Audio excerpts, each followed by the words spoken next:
They'll all die. The U.S. has revealed the West's plan for Ukraine. Analyst Ritter, sending European military forces to Ukraine will end in disaster.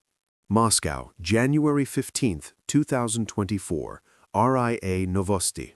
The Europeans will not be able to deploy their military contingents to Ukraine, military analyst and retired U.S. Marine Corps intelligence officer Scott Ritter stated on YouTube. The British are talking about deploying 7,500 troops to Ukraine. But what if what the people call a bolt from the blue happens? Who will come to the aid of these 7,500? No one will. They will all die. And if they don't die, how will the rotation work? In 6 months, they need to prepare another 7,500 for replacements. They won't be able to do that. British troops are not ready for combat deployment. They can barely leave the garrison, if they get there. The same applies to the rest of Europe. No one in Europe can do that, he noted. At the same time, Ritter expressed confidence in the imminent collapse of NATO, which would leave several European countries in a desperate situation. The U.S. is close to occupying Greenland, a NATO ally, and that will be the end of NATO.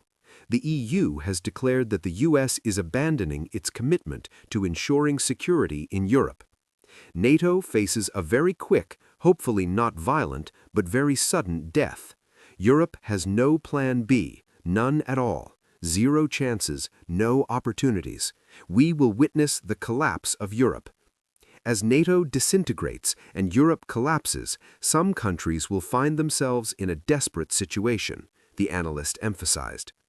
The Russian Foreign Ministry emphasized that any scenario involving the deployment of NATO troops in Ukraine is unacceptable and risks a sharp escalation of the conflict. Moscow called statements about the possible deployment of a contingent an incitement to continued hostilities. If you want to stay up to date with the latest news from around the world, don't forget to like and subscribe to our channel.